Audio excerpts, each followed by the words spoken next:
Ya, pemirsa, terima kasih Anda masih bersama kami dalam IDX Second Session Closing. Dan sebelum kita mulai diskusi kita di kali ini, saya juga ingin mengundang Anda untuk bisa berpartisipasi aktif melalui line telepon kami dan juga WhatsApp interaktif kami untuk bertanya seputar portofolio investasi Anda atau mungkin seputar pasar modal Indonesia. Dan langsung saja saya sapa narasumber kami di hari ini sudah bergabung dengan Bapak Rofandi selaku pengamat pasar modal. Selamat sore Pak Rofandi. Selamat sore Pak Fajar. Apa kabar? Baik, Alhamdulillah. Baik, Alhamdulillah luar biasa. Tentunya sehat selalu. Semoga ya Pak Rofandi ya.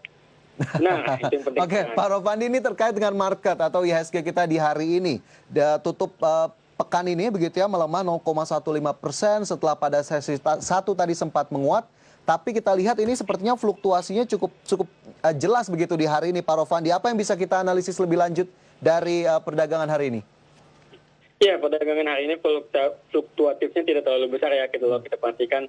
Dan closingnya juga di bawah, pembukaannya sama seperti sehari sebelumnya. Jadi kalau diperhatikan, kalau value yang menarik ya, value-nya masih tetap tinggi ya. Kemarin dan walaupun dan juga hari ini. Jadi ini terlihat market kita sangat dinamis sekali saat ini di saat bergerak bullish begini. Walaupun terjadi koreksi 2 hari ini, saya rasa market kita menarik sekali ya untuk diikuti. Saya lihat ya, memang penurunan ini lumayan ya karena dengan volume yang besar. Namun tetap saya lihat ini hanya semacam technical correction saja karena kan pergerakannya juga tidak terlalu jauh dari area support dari IHSG untuk hari ini. Oke, technical correction tidak terlalu jauh dari level supportnya. Tapi tadi satu yang saya garis bawahi juga Pak Rofandi melihat nilai transaksinya cukup besar di hari ini 23 triliun rupiah. Ini apa kemudian yang bisa kita lihat aksi pelaku pasar di hari ini dari nilai transaksi itu? Ya, banyak saham-saham yang bermunculan ya dari kemarin yang saham baru. Kemarin grup Bakri, hari ini juga tadi disebutkan bosnya Arto juga volumenya lumayan tinggi. Saya rasa memang sudah wajar ya, karena kan saham blue chip kemarin sudah running lumayan jauh. Selanjutnya biasanya setelah blue chip LQ45 jalan, biasanya second liner itu akan bergerak juga, dan nampaknya second liner ini dengan value dan biasanya hanya volumenya namun saat ini value juga diikuti, dan ini yang menarik buat kita. Jadi nampaknya second liner akan bergerak juga nih untuk kedepannya ini. Oke, second liner akan bergerak, kemudian setelah sebelumnya blue chip juga sudah mengalami pergerakan begitu, lantas hingga akhir Desember, kita tahu tinggal beberapa hari lagi. Pak Rofandi, ini sebetulnya arah yang memang terlihat dari indikasi-indikasi teknikal, terutama ini ke arah mana? By technical jelas indeks kita saat ini sedang running ya, sedang bullish. Jadi mulai Oktober itu kenaikannya bullishnya sudah terbentuk, mulai November itu bullishnya sudah konfirmasi, dan saat ini tinggal melanjutkan. Jadi jelas market kita jelas saat ini sedang optimisnya mulai terbangkit ya. Terlihat bahwasanya kenaikannya lumayan 45% lebih ke atas, 45 derajat. Di atas 45 derajat ini jelas menunjukkan bahwasanya kebangkitannya optimisme lumayan besar. Jadi ya, saya rasa Desember ini market kita akan bergerak hijau. Oke, akan bergerak menghijau begitu. Meskipun kita lihat ini di hari ini IHSG kita cukup senada, Pak Rofandi, dengan pergerakan bursa Asia lainnya. Hari ini sepertinya cukup kebakaran begitu ya, dari Nikkei, Hang Seng, Shanghai semuanya memerah. Apakah kemudian sentimen-sentimen regional atau justru domestik yang masih cukup menjadi driver utama di hari ini, Pak Rofandi? Iya, kalau dari global market kita tahu bahwasanya Amerika mencetak high new score, artinya break new high buat market mereka, dan ini memberikan sentimen positif di mereka. Namun nampaknya di regional market atau terutama di Asia, hal ini tidak terlalu banyak berpengaruh, karena kan itu lebih mereka didrive dari market sendiri, sentimen dari fundamental mereka sendiri. Sedangkan di Indonesia ataupun di regional lebih ke dikarenakan mereka tuh lebih sama euforia dari pertama ya tentang vaksin yang sudah terbentuk, kedua juga emang market kita nih saat ini sedang turnnya lagi naik semua. Walaupun koreksi ya kita wajar, karena kan yang saya lihat sudah sekitar 11 minggu lebih market kita ini bergerak naik terus. Jadi koreksi 1, 2, 3 hari wajar, dan terutama di regional juga terlihat koreksinya juga masih sama seperti itu.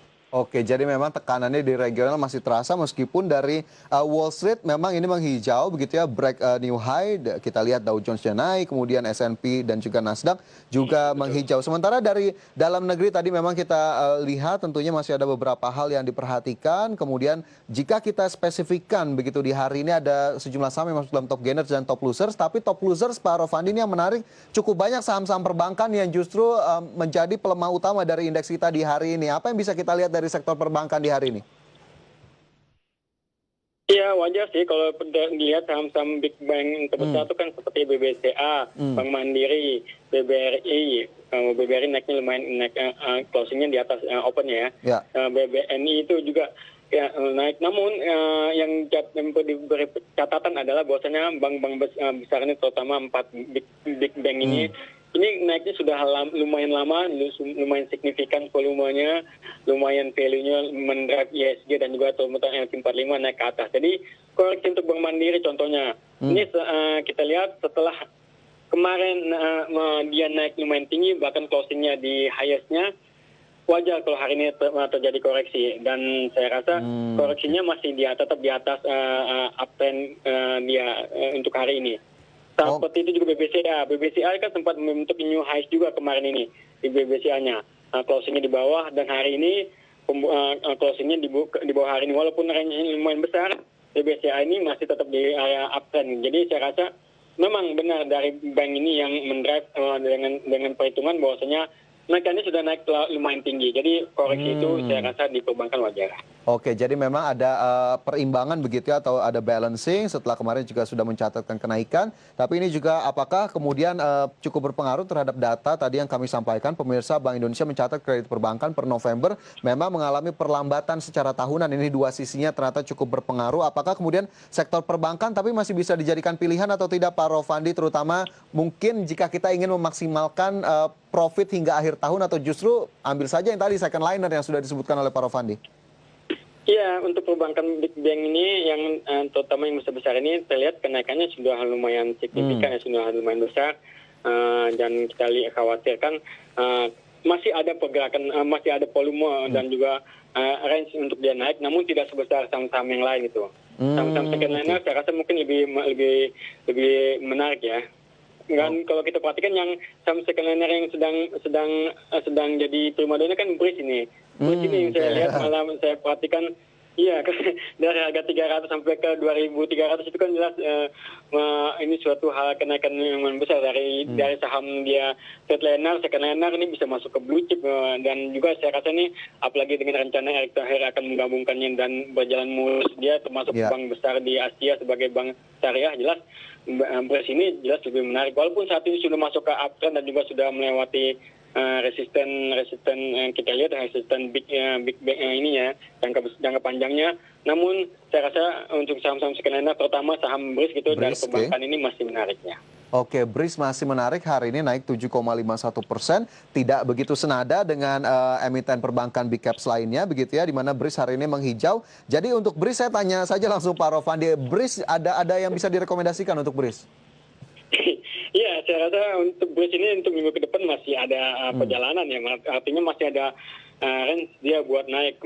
Hari ini kan tutup di bawah highest-nya di 290, sedangkan dia sempat nyentuh di harga tingginya 23 lebih ya, yang saya lihat ini. Dan kalau lihat by technical gitu, dengan volumenya dan juga beberapa indikator setelah melewati RSI-nya, stokastik juga, walaupun ini stokastik batasan di 90 itu sudah tembus. Namun biasanya jika tembus dan bertahan stabil, dia membentuk support resisten baru. Dan di BRIS sudah terbentuk itu support baru buat BRIS. Jadi kita lihat hanya masalah selanjutnya akan kemana itu untuk BRIS gitu. Kalau untuk minggu ini, untuk minggu ke depan, BRIS saya rasa ada target buat ke resisten untuk BRIS-nya ya gitu ya. Ya. Untuk BRIS-nya sendiri saya rasa dia ada potensi ke 2450 untuk minggu depan ini. Oke, minggu depan ada potensi ke 2450 untuk BRIS, dan juga tadi sejumlah emiten perbankan lainnya juga sudah diulas oleh Pak Rofandi. Pak Rof, kita nanti akan sambung di segmen berikutnya ya. Oke, siap. Ya, pemirsa, jangan beranjak dari tempat Anda. IDX Second Session Closing akan segera kembali sesaat lagi.